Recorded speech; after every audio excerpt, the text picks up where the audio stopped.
Ladies and gentlemen, we are live. Welcome to Multiplex Entertainment's weekly Arrowverse discussion show, Crisis on Earth Plex. I am one of your hosts for the evening. You know me from a great many multiplex shows and content stuff, Nico Suave Regoli, the Cosmic Nightfury, and I'm joined, as always, by the reigning Arrowverse Trivia Champion, my House Nightfury faction mate, Zaddeus Z-Man Smith. How are you tonight, my brother? Hey, doing good, man. How about yourself? I've had better nights. We don't need to say what I'm dealing with right now, but we are also joined today by a special guest panelist, Mr. Richard Schwartz, one half of the Neighborhood Watch Alliance over in Fandom Fight Teams. How are you tonight, sir? Oh, I'm doing good. Excited to talk about these shows because I'm a huge fan of the Arrowverse. All right. So first, let's get right down to the bread and butter. There was no Flash or Black Lightning this week because Election Day, and Greg Berlanti and I forget his writing partner. Damn it. Well, the people who make these shows, they're obviously very invested in politics and the ongoings of the world. So they're like, we're going to take this week off on Tuesday. You guys get out to the polls and do your thing. But we still got Supergirl, we still got Arrow, and we still got Legends of Tomorrow. And in my opinion, all three great episodes. Some greater than the others, but still, I'm a positive guy, so I'm going to stay positive about all of these episodes. Zaddeus, just if you could give me like your quick run of like how you felt about all three combined. How do you feel? Yeah, like you said, all three were great. Probably in order of rank, it would be Supergirl. First of all, has been just amazing to me this season, and so Supergirl's definitely number one for this week. Arrow made a big bounce back, and Arrow will be my number two of the week. And then Legends, not saying that was a bad episode at all. It was probably like my because it's so unrealistic. But it was probably my third favorite of the week. But they're all good shows. But yeah, Legends definitely did take it to interesting. Definitely did take an interesting route this week, and we'll definitely discuss that later on in the show. Richard, give me your summary of just how you felt about all three. Basically, the order is the same for me. I believe so far this season, Supergirl has been definitely amazing. Sam Witwer is the villain. It's been terrific. The story has been amazing. Arrow is my number two for this week. It's pretty strong. Legends is the one that it's my least favorite of this season, but it's still really good. But it's the same order for me. All right, I'm going to keep Arrow and Legends tied because basically no matter what Legends does, I'm always going to love it. And you know, Arrow was great. At the same time, still left me with a lot of cliffhangers and the dark tone. I'm going to prefer the light tone and the very fun, humory aspect of Legends all the time. But let's get down to business with Supergirl. So we're going to try something a little different from the long-ass recap style that we did last week. And let's just somebody throw out a bullet point from this week's episode of Supergirl, and we'll touch on that. I just want to throw this one out real quick. We got introduced to a pretty damn cool anti-hero, possible future supervillain, maybe, Manchester Black this weekend. I love the team up of him and John Jones in this episode. It was great, and even though it had a sad ending, I'm looking forward to Homeboy being on this show this year. Yes. We did get the introduction of Manchester Black, a character who I'm only familiar with because of Teen Titans, of all things. And I believe he was on an episode of Teen Titans Go that I watched, and he was very comical in that episode. But in this, he's super serious, very down to earth. You can definitely relate to him because, basically he is in love with an immigrant. His fiance is this alien character whose name I'm forgetting, but she's played by Tia Sakar, who many people will remember as Sabine Wren from Star Wars Rebels. And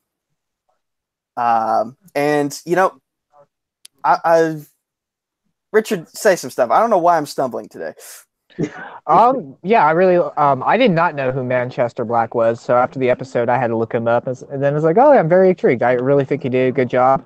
I thought his fiance was dead from, from the first episode. So that was kind of cool Yeah. that she was actually alive towards the end. I didn't even realize she was still alive. And I think we all thought she was dead. So seeing her yeah, still alive and being used in the way she was used was very shocking. I definitely did like the chemistry between Manchester Black and John Jones. I thought those, like, especially when like it was when she was in the apartment. That's pretty funny. That was cool. Just how he was introduced, like how he just appeared behind John in the apartment. Yeah. He's like, "Yo, come on!" Like it seemed like very much to me like a Riz and Murtaugh situation, like from Lethal Weapon. Like John, of course, being Murtaugh in the situation, and Manchester Black was more the cool Riz type until, of course, the end of it. And then I think it was the end of this episode, because we're assuming that everybody saw the episode, because Fiona. Yeah. While she wasn't dead before, she did die in this episode.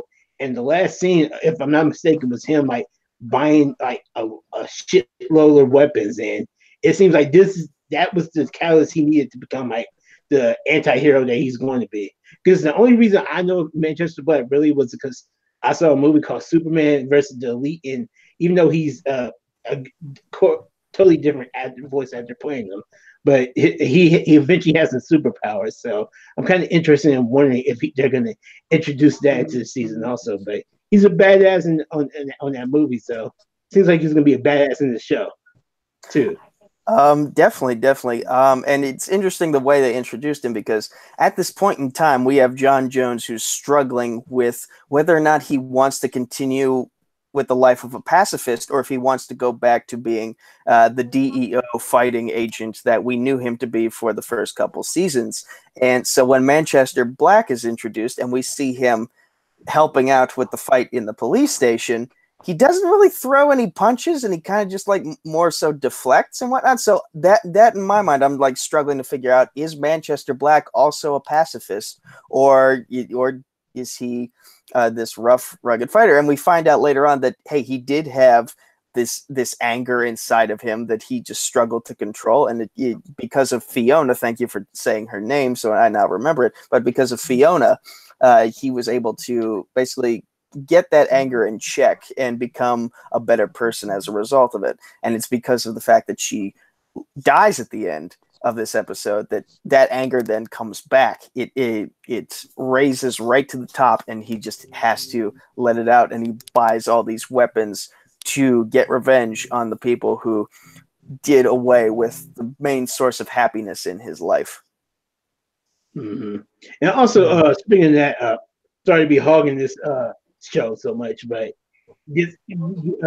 just carrying on from what you just said there, the people, well, at least two of the main characters or two of the main villains of the show so far, they were killed in this episode. Or at least we believe they were killed. Otis and Mercy. They seem to be like wiped off the board now. So it's very interesting to see. Like, I know Agent Liberty he's the bit bad, but it seemed like he needed them also. It seemed like a very symbiotic relationship between the two of them, because while he was their face, they were the face to inspire change. It seems like they were the hardware side, the ones who actually had the alien tech to help his revolution. So it's going to be interesting to see what happens next. It's interesting you bring that up too. Again, we don't really know if a character is dead or not, let alone two characters, let alone two of the potential main three villains for this season. Like, they left it open-ended in the way they were knocked out. Did they die from it, or are they just knocked out and they got taken into a van and put into a cell later on? We don't really know for sure. Maybe they were just doing like a Last Jedi thing where you're supposed to be invested with the main boss, and they just kill him off, and it's just the apprentice that's the true villain. Right. Yeah. That's actually a good twist. I'm glad that you brought that up, because it kind of makes me like it even more, especially considering, hey, Sam Witwer, Star Wars guy, Star Wars actor. So and he played Starkiller, who kind of turned on Darth Vader in the video games. So like, he's used to having that kind of arc of where, like, and he was also the voice of Darth Maul in Solos, and in the Star Wars TV show as well. Sam Witwer didn't get a lot to do this week, but again, the parts that he did get to do, he delivered in, as always, because he's a phenomenal actor. Oh, can I just say, like, about this episode? I really like the Supergirl suit in this episode. I thought it was really cool looking. Hit. Yes, I did too, and I will talk about that later. But Yeah. the Supergirl Exo suit was pretty dope that Lena made. So in the comics, Lex Luthor now has his own Superman suit, and when I saw this particular bit of armor introduced, I'm like, is that going to be for Lena later on in the season? Could they be taking a page from the current comics mythos and giving Lena her own super girl, superwoman-ish suit that she can join in on the fight too? Especially considering, hey, this is an enemy that they're dealing with that her family essentially created. So now to put on like a super girl outfit of her own and take up the fight, that kind of fits in with the arc of post New 52 of where Lex is trying to be a better person. And speaking of alternate versions of supermen / superwomen, the Russian Supergirl, we asked this question on air last week. With the kryptonite in the atmosphere, how is she going to survive through that? And we find out, they just kept her in this pod where nothing got through until the atmosphere was finally cleared. Yeah. I'm really interested to see what they're going to be doing with that this season with the other. Me too. With the other, yeah, because like, is it going to be like maybe Agent of Liberty is going to be like half a season, then the other half's going to be the Supergirl, or are they just going to somehow tie it in? So I'm going to be interested to see what they're going to do with it. Very true. Same here. Because I wonder if they're trying to make the Supergirl be the Supergirl of the Eastern Hemisphere, and basically, or they're going to try to pull a Bizarro and Clark thing and try to switch out our current Kara with this Russian Supergirl clone. So, I mean, didn't they already do that though with Bizarro sorta in the first season? Or they did have a Bizarro style arc, and as far as I know, the Bizarro version of Supergirl that they introduced, she's like asleep on ice somewhere in the DEO labs, unless that got destroyed and we just never knew about it. But my thought was like she was going to be the Russian Supergirl was going to be Power Girl, but I'm not sure. That's my guess of it right now. Yeah, I would be fine with that. That would be pretty cool. I don't think it's going to be Power Girl. However, I wouldn't be surprised if we got Power Girl in the crossover that's coming up soon. It would fit in. It would fit in. It would make sense given everything we've seen from Stephen Amell's Twitter. How he hasn't gotten fired yet for that, I have no idea. But he's as bad at spoiling things as Barry is at keeping his secret identity a secret. So, damn right. Is there anything else you guys would like to touch on with this episode? How did you guys feel about the whole Guardian thing that happened in that episode? Like, him, I think it was personally brilliant. I was on two ways. I'm glad.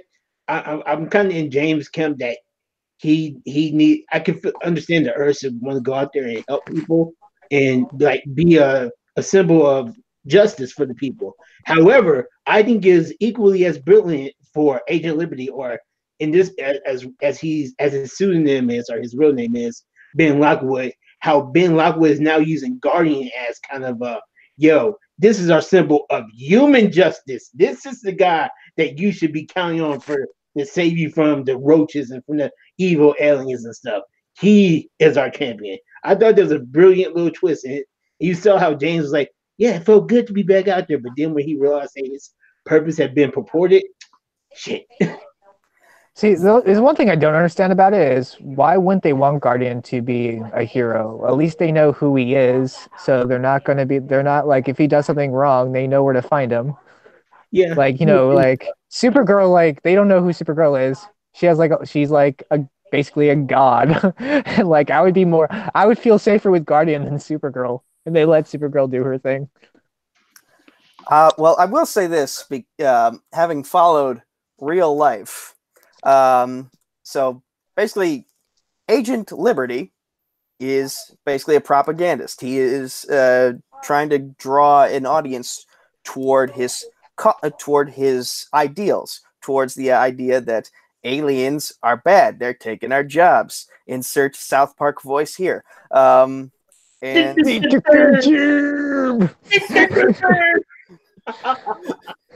go ahead. That was great. That was great. But yeah, so like it's a smart idea on his part, on Agent Liberty's part, on Ben Lockwood's part, to find a human symbol for justice and manipulate it to his cause.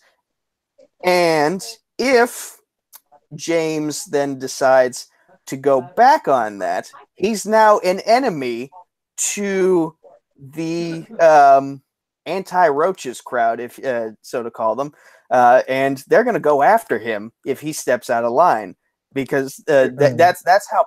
So it's another way of showing how powerful Agent Liberty is, in that he can make someone the face of this cause, and he just like that, he can also make them public enemy number one.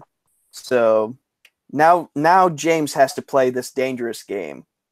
Very true. It also begs a question, though, also because I wondered, basically at the end of the episode, well, towards the end of James's arc in this episode, you realize that there were no consequences to his actions this time for going back out as Guardian, when the government said that we would apprehend James Olsen if he was to step out again. So do you think Lena had stepped in again to protect James, or do you think it could possibly be the work of maybe an anti-alien crowd within the government? Because there was also some shiftiness with the new president that got me a little worried, interested in seeing how he's going to be for the rest of the season. But that was very minor, so that doesn't necessarily need to be discussed. I thought it was just from the previous deal that Lena did with that one lady from like the first episode. Like it was still like kind of like dealt, because she gave that person information on her, like the criminal organization. That like kind of like kept James safe.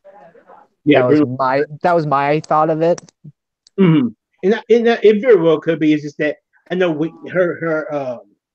her grandiose speech, like whenever she broadcasted her news segment, she was like basically waving the finger at Guardian, like, you do not assume the mental Guardian ever again, or you will be apprehended with the full extent of the law. And so maybe she just had to say that. You're right, and she just has to say that, and at the same time, she knows her strings are literally being pulled by Lena at the same time. So, good point. Zaddeus, you brought up the new president, and it's the first time we're seeing him since he's taken on the presidency in this particular Earth. And so we get a view of what Alex is now dealing with, and she's basically dealing with all of the red tape that Jean had to go through when he was director of the DEO. And from the look of it, Alex is really struggling to handle being a boss, but also having to answer to a higher boss. So she's like the manager of the supermarket, and the president is the head honcho of the entire corporation for that chain. And you know, she's just like, I don't like having to answer to you guys, and like my sister, she just wants to help, but I have to tell her no, and it's very hard to tell Supergirl no, because she's Supergirl, and even if she's on her deathbed, she's still gonna put other people first. What do I do? I'm gonna yell at my sister when we get back from this mission, and at the end of the episode, she now has an oversight committee watching her every move, despite the fact that she actually made the right decision at the end. Your guys' thoughts on that? No, I mean, I figured like there was gonna be someone watching over them before that happened. I was kind of really hoping for Maxwell Lord, just because that would have been really funny. That would have been funny. Well, can they afford him without the CBS budget that they had for season 1? It's not like he's doing anything. Yeah, that's what I'm saying. Like, he was only in Twilight. He's not that big of a star yet. Okay. Zaddeus, were you going to say something? No, but I was pretty much gonna say what Richard said. Like after Twilight, what else is Peter doing? But not really. Not really a knock on the actor because I know he's been a bunch of other stuff. But it would be cool to see a Maxwell Lord cameo back on the show, or another Maxwell Lord storyline. Yeah. I mean, I feel like this season would be really good for him too, with the storyline going. Yeah. But yeah, I'm gonna bring back up the subject of what do you guys think about this new president in this universe here? Do you think he's okay with aliens, or like where do you think he's leaning in all of this? I don't. I think he's just hiding in the closet for his hatred of aliens.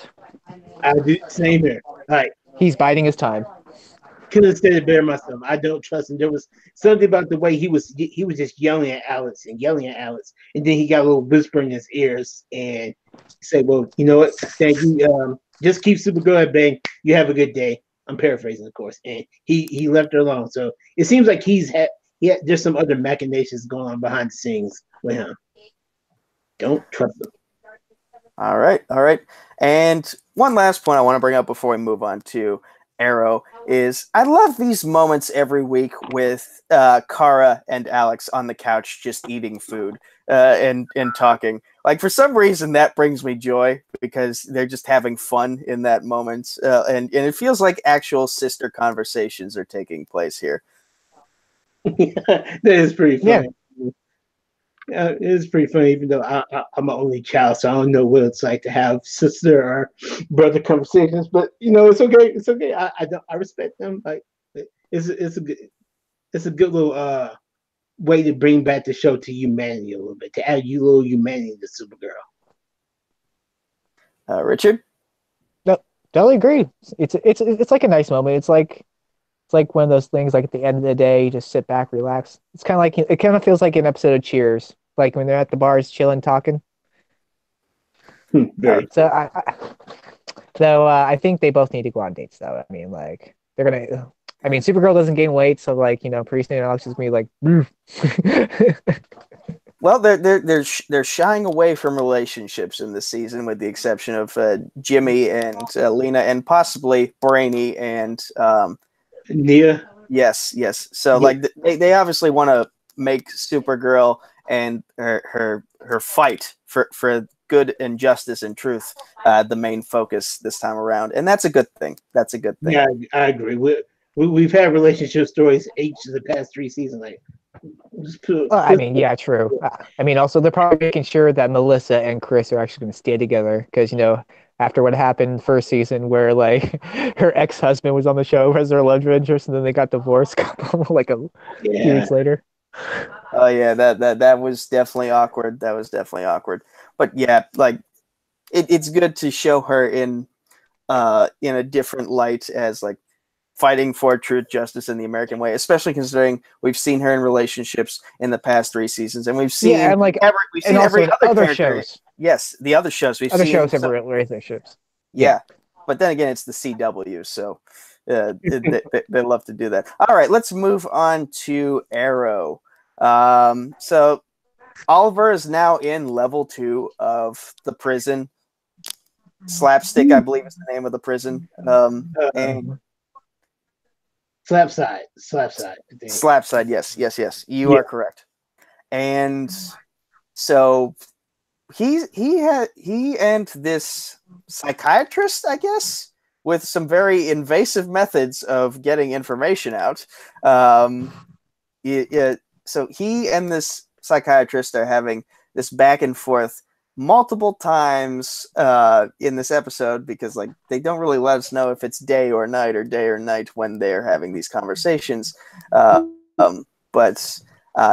at first Oliver is like, I don't want to give you anything, and then he starts to give a little bit, and then the psychiatrist is like, you're not giving me enough, needle to the neck, tell me more. And then so like Oliver is starting to see where him taking on the burden of his father could affect William and William's future. And it gets to a point where like Oliver really has to confront, have I put too much of a burden on my son in this light? And it ends off with him seeing himself in where his dad was in that moment of the shipwreck, and seeing William where he was in that same moment, and instead of saying right my wrongs, he says go live your life. And at that moment, Oliver basically becomes his own man, and so we have that clarification that he's not going to put his burden on William in the future. That said, we also get a lot of flash forwards. Excuse me. Yeah. Yes, flash forwards, in which William is basically taking on the burdens of his father and also his mother, Felicity, his stepmother. And so he's still palling around with future Roy. They're trying to figure out what sort of chase Felicity is leading him on, and it brings them to Smoke Industries, which was formerly, I guess, which was formerly Palmer Tech, and so he finds something, and then we find out that Dinah Drake is now no longer with the police force in that time period. She is a vigilante through and through, and she no longer has her canary cry because she's got like a cut on her throat. So someone did her wrong there. And strangely enough, Zoe has taken on the mantle of the Black Canary in the future. One of my favorite parts of the episode right there, but continue. Yeah. And I'm trying to figure out, was it the same? Was that the same actress playing young Zoe that was playing old Zoe, or because they looked pretty similar and they sounded pretty similar too? No, it was a different. No, it was a different person.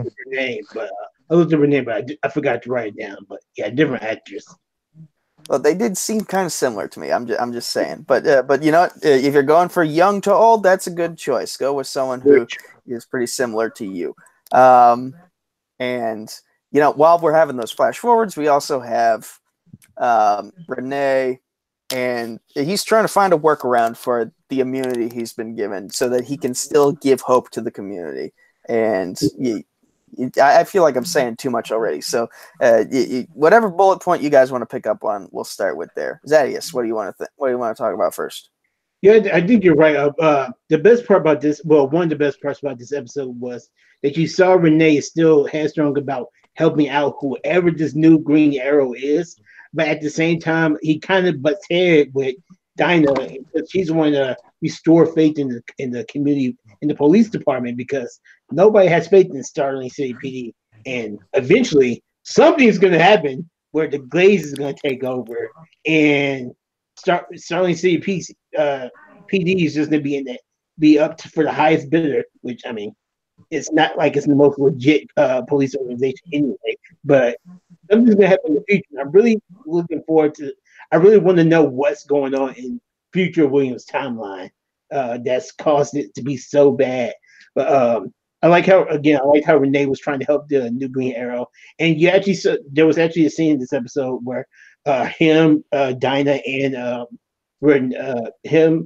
and the new Green Arrow had to basically help each other to basically help the common people, help the greater good, pretty much. And I think it's going to be interesting to see if Dinah continues to turn her blind eye, because it was basically Diggle that got to her by saying that, listen, Quentin, he was one of the best guys I knew, but even he knew when he had to turn his head away from the law to help a vigilante out whenever, to help the people, to do his best for Starling City.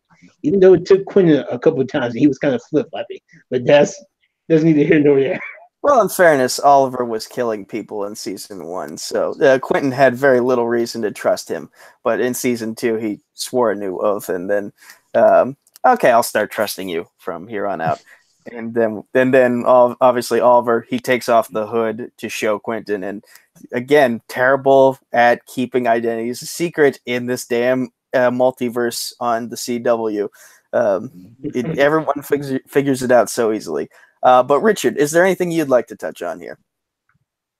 Yeah, I mean, going to the Renee, I like the Dinah's, trying to stop Renee from trying to be a vigilante, but but at the same time, she was a vigilante. She understands that she still wants to be Canary, but she can't at the same time. She wants to get the trust back, like she said. I will say, like, the one thing I do have a problem with Arrow, even though I love this season so far, is there's so many characters now. Like, it's really hard to like balance everything out. I Like, agree with that. I don't even think Curtis was in this episode again, or No. if he did, he was like in there for like a minute. Oh, Couple minutes.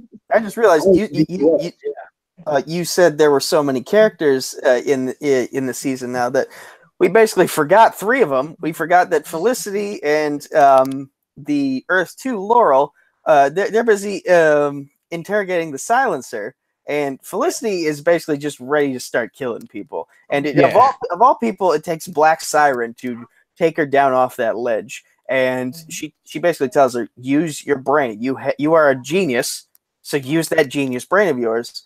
And, you know, we think for a second Felicity is finally going to cross that line. And she purposely drops, I believe it was a screwdriver. Yeah. Yeah. The screwdriver, yeah. And that allows Silencer to escape.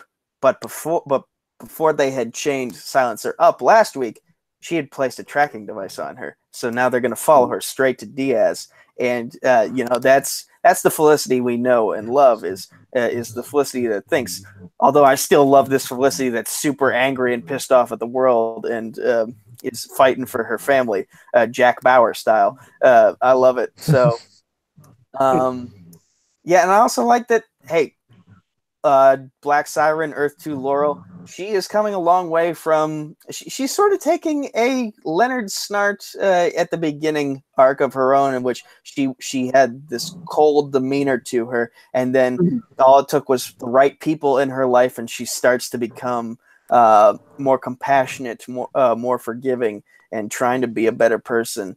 And I like this redemption arc she's got going for her. I agree, because there was a moment in last week's episode, I think it was, where she and Dinah actually had a conversation, and she said she understands what she did to Vince, I think, was wrong, but she hopes that one day that she can. But she didn't say hope that you can forgive me, but she really like truly apologized to Dinah for what she did, and like, there we go, Katie. That's what I'm talking about. I like seeing Katie Cassidy back on Arrow, personally myself, but and that's mainly because I really hope. So I like Felicity, I like Emily, but I really kind of would like to see Black Canary and Green Arrow together in a relationship in the future, of course. But that's just me. I'm a Black Canary Arrow shipper. So, and from a comic book purist perspective, I can see why. At the same time, I like that they're trying something different with the show. And again, Felicity has really come into her own as a character this season. So all the more reason for me to keep shipping this actual married couple now of Felicity and Oliver Queen. I mean, I feel like Felicity has more use right now than Iris in the Flash. So, you know, at least she has that going. She's more useful. That's been a big complaint from comic historian Benny Potter. He was really pissed off at how useless he feels Iris West was in the past couple seasons of The Flash, but that's a different conversation for another day because The Flash was not on this week. I mean, I like the relationship that Oliver has with Felicity. That's what I'm trying to say. Like, they have good chemistry. Indeed, they have good chemistry. Yeah, I'm not one of the Felicity haters. Like, far from it. Like, I just like the fact that it seems like Black Siren is becoming more like the Black Canary that I wanted from season 1 and 2. Wait, no, sorry, not season 1, season 2 and beyond. From when Laurel first done the Black Canary, it felt very much like a Halloween costume to me. This Black Siren is the Black Canary I wanted, pretty much. Yeah, I'm still waiting for illegal. I honestly have no idea what Richard just said. Illegal. Oliver and John Diggle. Oh. Yo, I'm still waiting. You know, tossing threes out here. I would really love it if Did somehow becomes Green Lantern. I know people have talked about it, but if John Diggle becomes the John Stewart of this universe, yeah. The lanterns have to be coming soon. I feel like they have to be coming at some point in the future. If not this season, next season. How much longer can they pretend that the lanterns aren't there? Yeah, we know Corey. We know Ferris Air Base is in this universe. Stop teasing us. And we know Jordan's in that universe too. That's true. Well, or at least Hal Jordan at least is in that universe. Mm-hmm. Oh, before we move on to Legends tomorrow, I also want to bring up one point. To everybody that's watching this right now, I want you to know that if you watch last week's episode and you commented like throughout Twitter or throughout the Multiplex page, if you commented like on our videos and you use a specific hashtag, I want to let you know that the Arrowverse creators heard your hashtags. Because at the end of last week's episode, I specifically mentioned the hashtag bring Bebo back. And damn it, we got 2 mentions of Bebo in this week's Arrowverse episodes. We had Bebo in Supergirl because he was like a stuffed animal at the fair scene. And then we had Zoe when she was in the hospital. Who did she have just right there helping her heal? A good old Bebo dog. Damn it. Thank you, Arrow creators. Oh wait, real quick before we move on, who do you guys think is the new Green Arrow? I don't know if you guys touched on this last week or not. I think it's Future William. I think it's Future William.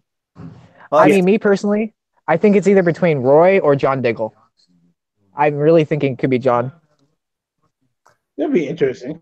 Well, it's definitely not Bebo. I can tell you that. It's definitely not Bebo. Man, you don't know. No Bebo this time. Yeah. Imagine if it was Bebo though underneath that hood. Like the internet would explode. Yo, I've seen unicorns. I've seen fairy godmothers. I've seen shape-shifting leprechauns and whatever. And I'll put nothing past this universe. It's Mr. Mixoplex or whatever how you say his name. Man, Mr. Picklicker. So yeah, I know what you mean. Yeah. By the way, when you mentioned a certain hashtag, I was totally thinking "fuck Terra Nova" and not bring Bebo back. No, bring Bebo back. Greg, and everybody heard our cry, so I'm proud of that. Remember, and even when you come in on this week's episode, remember, bring Bebo back. Hashtag BBB. Make him a legend. Exactly. Bebo wants a hug. So, hell. Technically, Bebo is a legend. I mean, that was the Voltron they formed. So, like, think of something positive. Oh, crap. Bebo! That's so dope. All right. Stay Puff Marshmallow. That scene, that was funny. Yeah.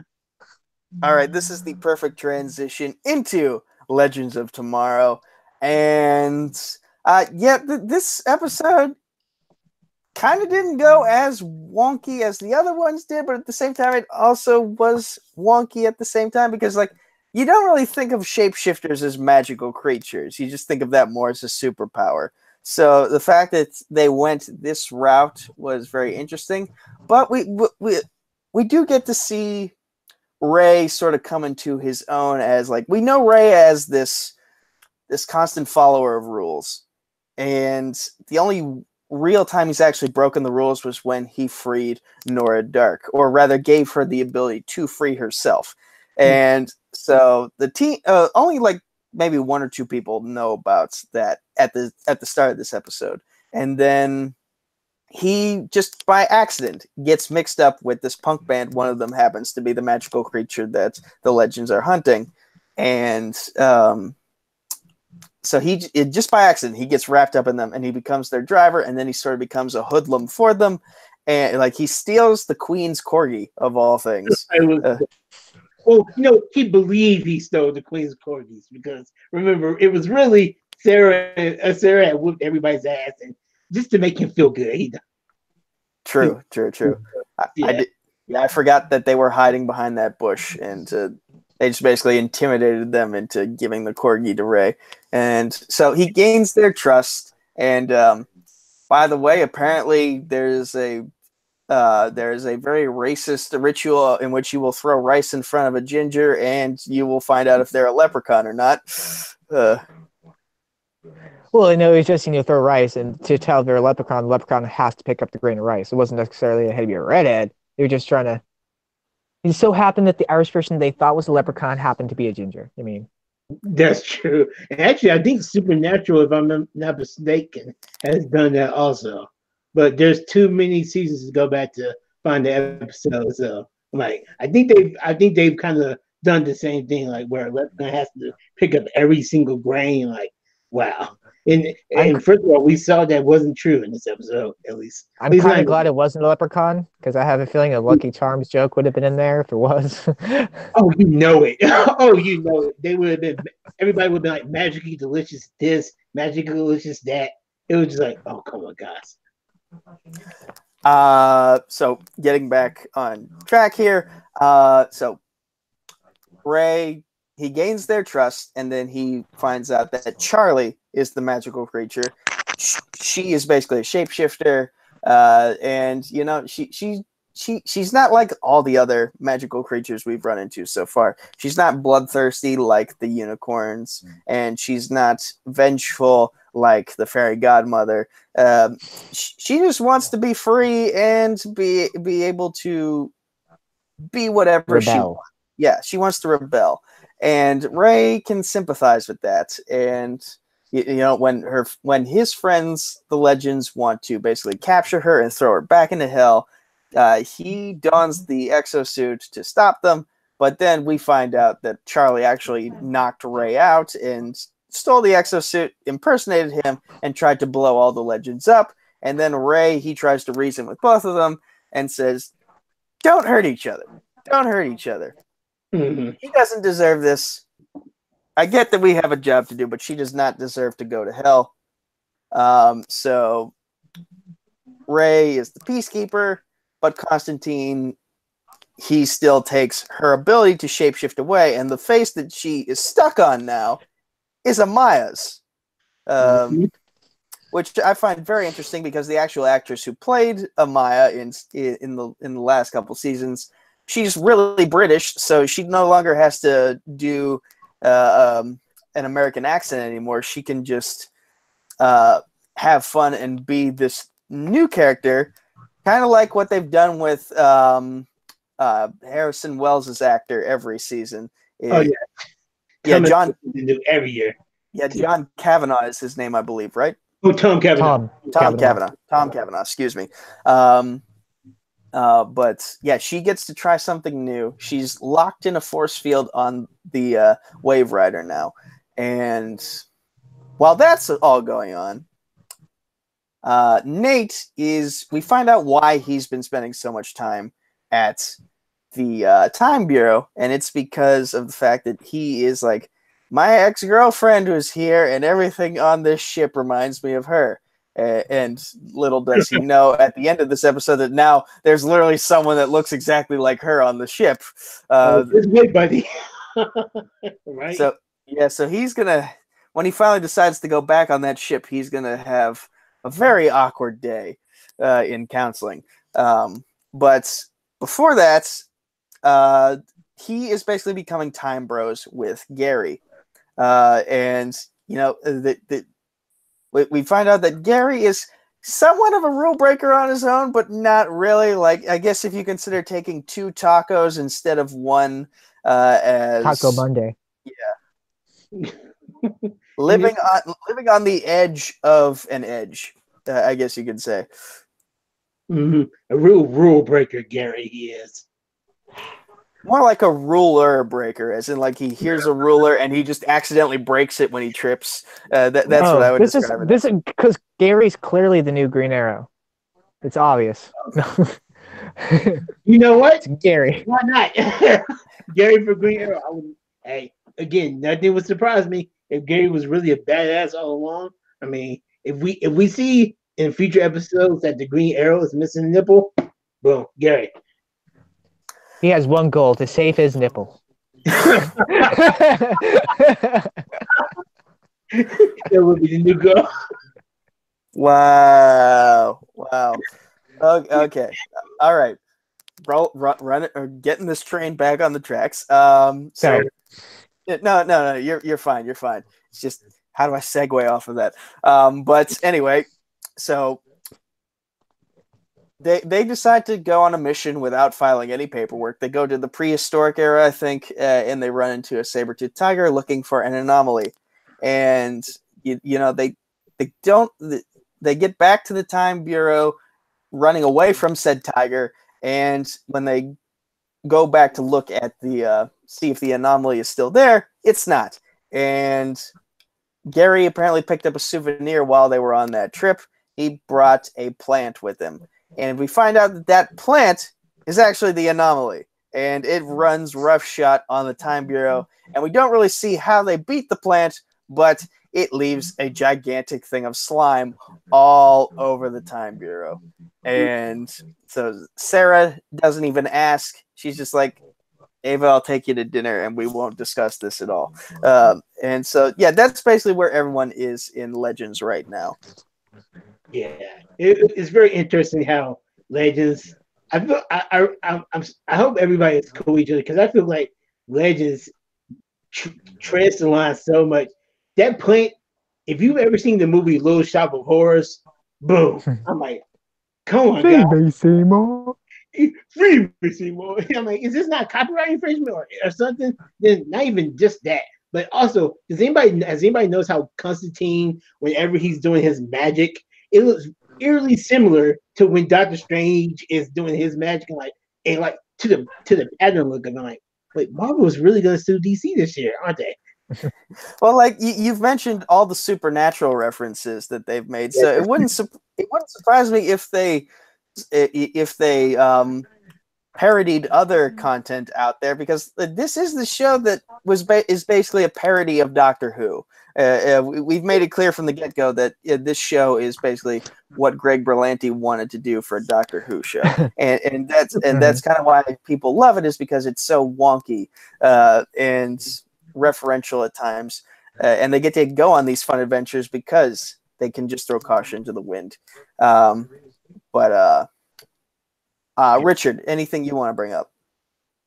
It was a weird episode. I'm glad that they brought back. I like how they brought back Amaya, or Maya, not the Amaya, but I like it brought back the actress who played her. So at least now we don't have to worry about her, Vixen messing up the timeline anymore. It's just another person, just looks like Amaya. The one thing I'm really hoping, in sometime this season, is that they bring back characters from the Constantine TV show, since Constantine's gonna be on this season. Oh, I miss those characters. You said that. I'm so glad you said that, because there was an instance there was a very serious moment in this show in between, where Constantine he leads the team, and of course Zari is trailing him unbeknownst to him, and he goes to visit a pub, because I think they're like the 1970s, if I'm not mistaken. Yeah.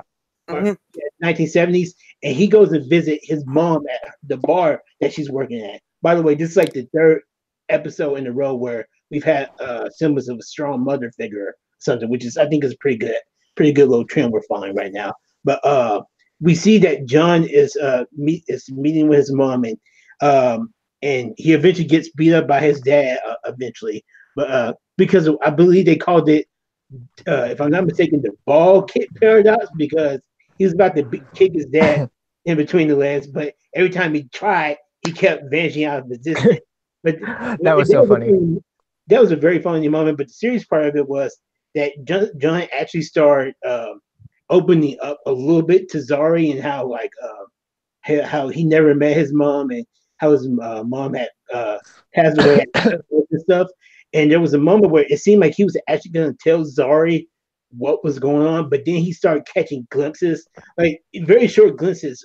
If I'm not mistaken, he was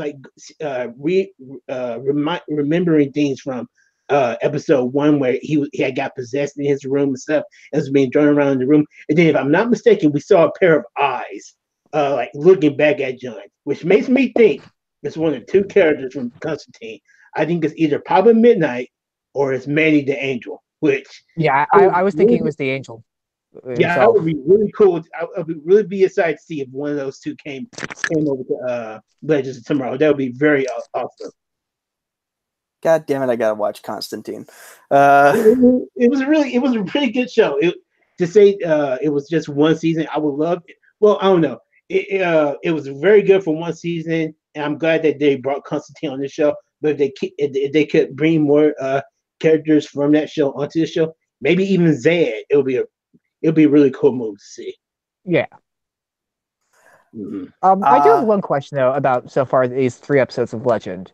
Is we haven't really discussed it yet, but like, do you think this is happening before Quentin died or after Quentin died? Because I feel like Sarah like has not really mentioned her dad, or at least the death of her dad, since the show this season.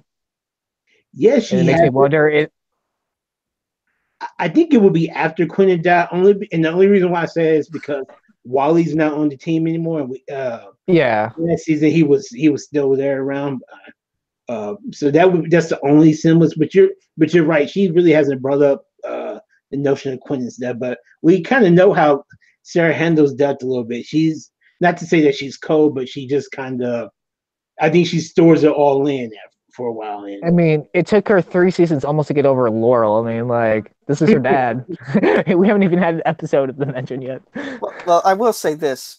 Every member of that family comes back to life. So she's probably thinking, Uncle Ben. She's probably thinking, Dad's dead? All right, wake me when he comes back to life. See you in season 5, Paul. So before we move on to our closing discussion for the show, I'll mention my bullet point here, and that's that I was surprised that the face that Charlie was stuck on was Amaya, because I wasn't sure if that actress was still contracted to the show. I thought, oh, she's done with season 3, and so that's going to be her last stint in the Arrowverse for a while. And so for her to be brought back in this new way, it surprised me simply because I thought, oh, they were downsizing a little bit. But apparently that's not the case. She is here to stay, at least for next week. So we'll see what happens there. But yeah, it caught me off guard that they stopped on Amaya's face, especially considering I was kind of liking the face that Charlie had chosen for the entirety of the episode, and I kind of wanted to see more of the story told using that actress. I think she was a very good actress. You're right. The first face of Charlie. So I mean, I do think it was kind of messed up that like Constantine took her powers away. Like, she's not like she killed anyone. I mean, like, if that was the case, I mean, Green Arrow would be in hell. White Canary would be in hell. You're right about that. I mean, the Legends in themselves were rebels against time half the time. I think the main concern was this is a group of people who have dealt with doppelgangers so many times that they did not want to deal with someone who could shapeshift into an appearance of them and then confuse the hell out of everybody. And we get that whole who's who scenario for the upteenth time. So for me, it came down to Amaya or the actual Charlie face that we've gotten to know throughout this episode. And part of me kind of wanted to see where they were going to go with this Charlie face, but to see the Amaya face back and to see it portrayed in this new way, this rebellious way that we weren't used to with Vixen. I'm curious. I want to see where this goes. I'm curious of what her role, like, if she is going to be a permanent member on the team, like, what's her role going to be now that she doesn't have any powers? Like, I'm curious about that. Good point. Yeah, that is true. Like, the main will thing she just be like Jax, deal with the engines? All right. That would suck for her. Because I hope she has some other skills or something that she could do. Because like what they should have done is transform her into Bebo, and you can have Bebo on the Legends. Sorry, go ahead, Nico. Oh dear Lord. Oh dear Lord. I'm never coming back. I was gonna say, like, Charlie chose to go to the 70s once she was released from hell. So like, I really doubt she would have much knowledge of this time ship from the 22nd century. So like, she wasn't the driver of the van for when her band went on mischief. So I don't know if she knows how to be an engineer for something so technologically advanced. Well, the thing is, like, was she originally from that time, or because like how suddenly magic things have been appearing throughout time? Is she originally from that time, or is she from another time, where she might Well, I don't know what be familiar? technology they have in hell. I don't know if she was an engineer somewhere in Satan's bathroom or something. So your guess Oh, is as good as mine. it might just be the AOL. It's like still Yeah, waiting for the broadband to connect. that's a good question because she does mention being like, well, it mentions that she was held.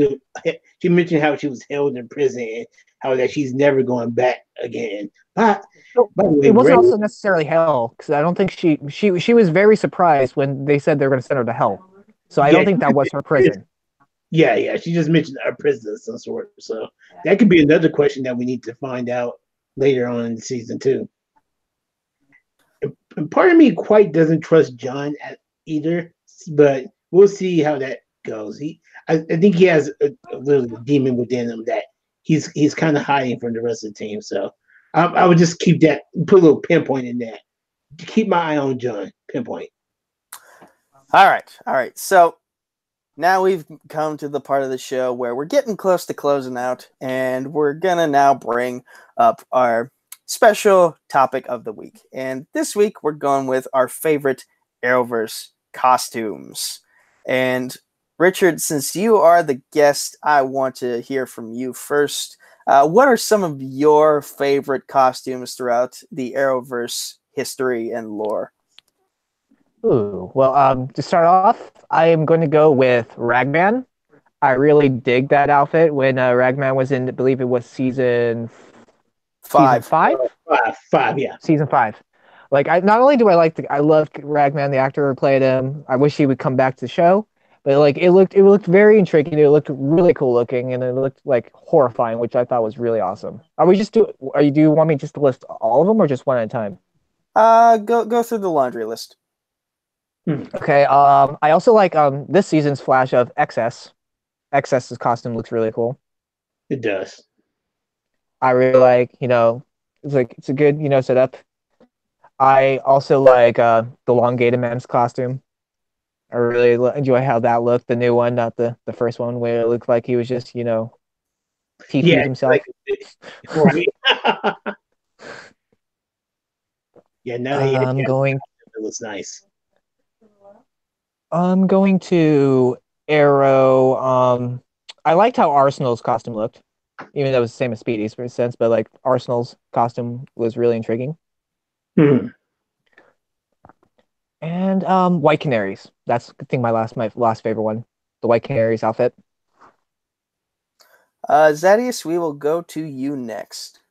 I have 10, but no real need to talk about all 10 of them. Like Overgirl. First of all, at number 10, I think Overgirl from last season's Crisis. Oh wait, yeah, Crisis looked pretty damn dope. With the whole two lightning strikes, or maybe it was a letter or something. Like she looked dope with the little Darth Vader looking mask. Also, very cool. Rain, I love Odette Annabelle, and I think she was a complete badass last season. Adam, I think Adam's suit is really dope. Flash suit with the red and white emblem only, not the first Flash suit, but the one with the red and white emblem was pretty dope. Here's where we get into some of the bad guys. Deathstroke will always be one of my favorite from season 2. Reverse Flash, I think they made him look dope. Steel, I think they're aka Nathan Haywoods, whenever he actually is steeled up and with his little American uniform, was pretty damn dope. Also, Jay Garrick, John Wesley Shipp's character, I love how they took the suit from the comics and they made it look so damn cool in real life form. Like it was so cool. Guardian is my second favorite suit because I feel like that would be the one suit that I would, if there were superheroes out there in the real world today, that would be the suit that I would want to have, or I would want to see my superhero as. But then the number one most badass suit of all time in Arrowverse for me, my favorite Arrowverse suit has been Zoom, and I think Zoom is one of the ultimate badasses of all these shows to me. But his black suit, of course, with the Tony Todd voice, love it.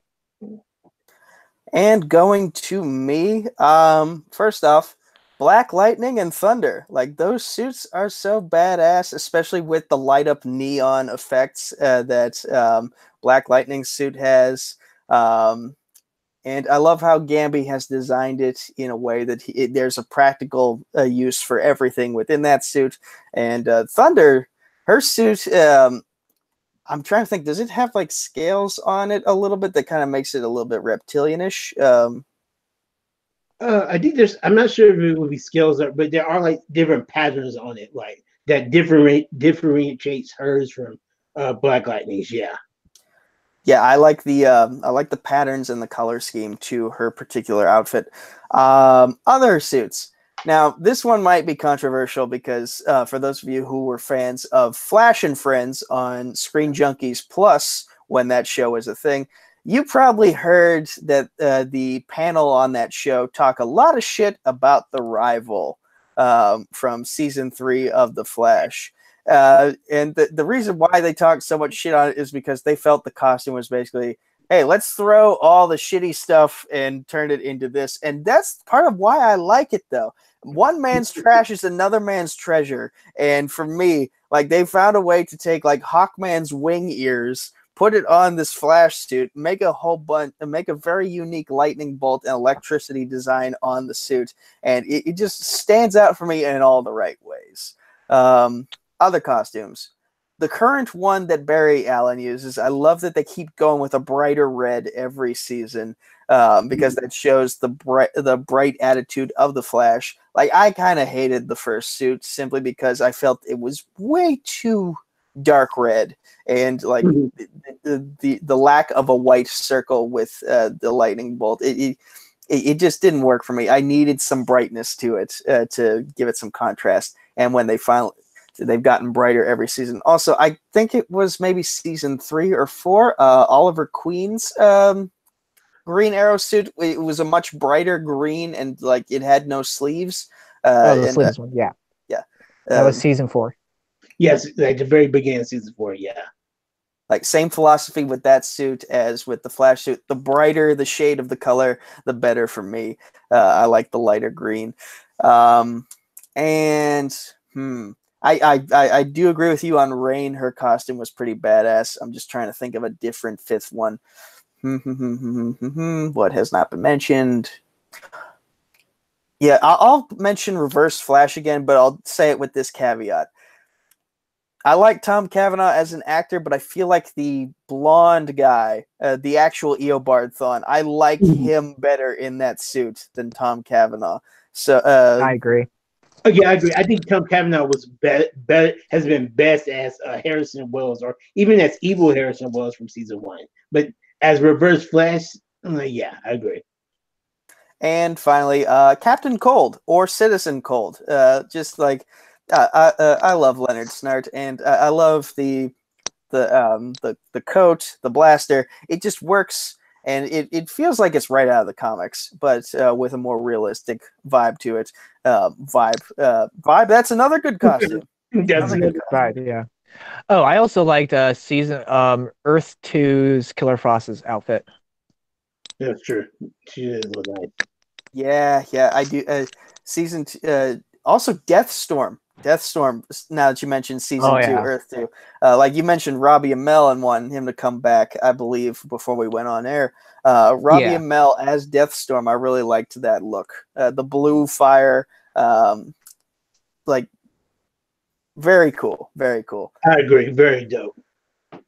All right. I remember when Zaddeus was mentioning Overgirl, as like her costume is great, but like Melissa cannot be a bad girl. Like she sucks at being a bad person.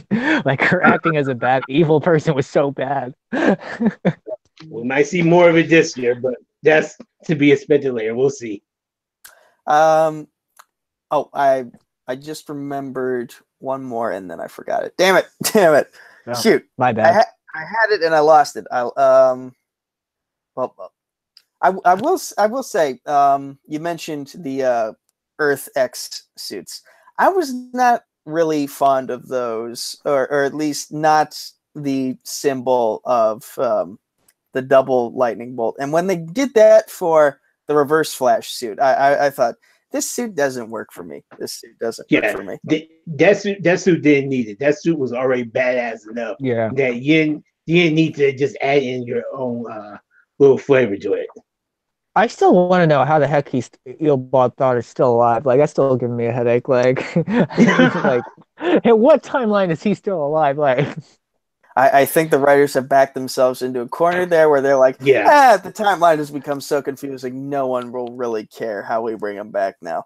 But I just remembered the last costume I was thinking of.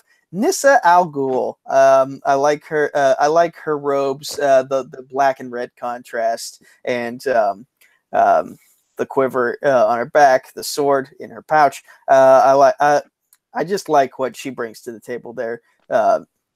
From all angles, acting, the outfit, the fighting, everything. So very true. I feel like out of all of us, I probably did this segment of the show the worst. I also say Malcolm Merlin's costume in season 1. You know, the league costume looks really cool. Yeah, the original Dark Arctic costume. Yeah, you're right. He was a complete badass. And I think he also wore it with the metal hand, and I feel like that added to it a little bit. So if I'm remembering it correctly, that's definitely another one I would put on the list. But yeah, I'm not saying my list is bad compared to the two of yours. I'm just saying my delivery of my list is kind of like stumbling. It's all about preferences, man. You're fine. So since we were on costumes real quick, what is your favorite which Wild Dog costume you like? The first one or the one they had last season?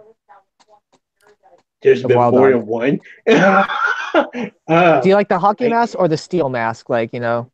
Oh, I like the steel mask personally myself. I'm honestly struggling to remember the difference between the two. Well, the original had the white hockey mask, the blue hoodie. Mm-hmm. Yeah, and then last season he actually had just like the silver mask. That was definitely the better one because first of all, Wild Dog, one shot to the head, man, you're out. You're out of here. And don't do Zoe like that. Oh, even though we made it. I see that eventually. I just looked it up, and I kind of like the metal mask a little bit more. I can tell you my least favorite costume if you want that. Go for it. Red Tornado season 1. Oh, bro, that was horrible. Oh my god, that was bad. Yeah, that was horrible. I actually don't mind that one. It looked like something Christopher Reeve's movie Superman would have done. It's like, I think it was mad at the fact that he actually looked like a humanoid robot, and I know that's what Red Tornado is, but I'm so used to the Red Tornado version being basically just like an android, and like you can't see his eyes, and that if they could combine Red Tornado's suit with Guardian's current suit with a cape, that's how I would picture Red Tornado being. But for me, it's just they tried something, and I thought it worked. If other people thought like this looks super cheesy and ridiculous, then that's their prerogative. But yeah, I would say we all know what the worst costume of all time was, and that was Arrow season 1 with Oliver in his damn makeup. Come on, but that's talked about that last week. That's not necessarily a bad costume so much as it is a bad mask. Yo, it's the whole idea for me. You don't get the costume without the mask. I'm sorry, not even the mask, without the makeup. But and Superman and Clark Kent, just glasses on, glasses off. Is it any better? Man, yeah. I will not get triggered this episode. I will not get triggered this episode. No. Okay. Yeah, the season 1's costume of Arrow was not that great. I agree with you though, Zad. Yeah. So before we head out, I was just shown something very interesting by Multiplex's own Kane McMillan, and I'm going to share it. I'm going to screen share it. So this is from the Instagram of the actor who plays Gary on Legends of Tomorrow. What's the picture behind? Huh. Oh man, Yo, I wonder if we're gonna get Gordon in this episode Ooh. somewhere. Always a pleasure to be hanging in Gotham. So Yo, Gotham City PD. this might be, well, if he's a Legends actor, so who knows? Well, and Legends isn't technically part of the crossover, so yeah, unless somehow Gary is the new Green Arrow, maybe that explains why he's over on Elseworlds. But hey, that's pretty dope. That's a nice little screenshot. Even though hopefully that doesn't get him fired for showing that though. So many people have shown so many things on Instagram about this crossover that, like, if Mark Ruffalo can get away with accidentally streaming 15 minutes of Thor Ragnarok on his phone, then these guys can get away with this. If Tom Holland can get away with it, I think anyone can. Yeah. Tom Holland's also terrible at keeping things a secret. Like, if I were on the show, I would break every non-disclosure agreement they had me sign. Yeah, right. I'm still praying that somehow in this crossover you get the Winchesters in there. Just for funny. Just have Jared, Jensen Ackles and Jared Padalecki just appear for a second. Just a cameo. That's all I want. Just to see them. If they're just hanging out in the corner of Gotham, like, huh. We heard about a giant Batwoman or something. Man, yeah, that would be dope. All right, this seems like a good place to wrap things up because I have no idea where to segue after that because I don't watch Supernatural. But yeah, I probably should. But first, Richard, since you are the guest for this week, where can the good people of the internet find you? Oh, they can find me on Facebook under Richard Schwartz. You can find me on YouTube under External Void, where I do mobile gaming. You can find me on Twitter under External Void and here at Multiplex. And Zaddeus C-Man Smith, the reigning TV Throwdown Arrowverse Champion. Where can the good people find you? You can also find me on Facebook, Twitter, or Instagram at Zaddeus Smith. That's Z-A, 2 D's, E-U-S Smith. You can also find me on the Multiplex and all around Facebook doing trivia. And you know what? I'm glad you brought up Arrowverse Champion, Nico. Like, that would be good. I know we're all fans of Arrowverse, and I know we've talked about doing matches in the future, Richard. And I know we discussed last week about when our next possible match would be, like, probably be next Arrowverse Championship match be in the spring after, like, all the finales and stuff. However, it would be really cool, I think, if we could, have an exhibition match somewhere along the way. And, if anybody out there wanted to come challenge me, and I'm thinking more specifically along the lines of, hey, we love your show, so, if Mr. Stephen Amell or some Grant Gustin or somebody else from the Arrowverse came on and, just wanted to take a shot at the champion, I wouldn't mind. I would not mind. Hey, just an idea. Or you know what? Even though you brought it up earlier in this episode, Nico, you brought up Flash and Friends. I used to be a big proponent of Flash and Friends.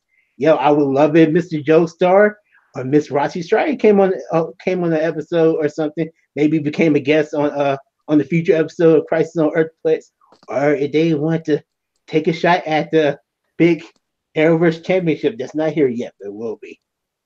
But yeah, and just saying. But also, don't forget when you're coming on this video and you're watching it, please be sure when you're commenting, put two hashtags below. I'm gonna censor one of them, but the first one is gonna be, of course, bring Bebo back, because we see that your hashtags work, people. Bring Bebo back. I want more Bebo in my Arrowverse shows. And then also, of course, blank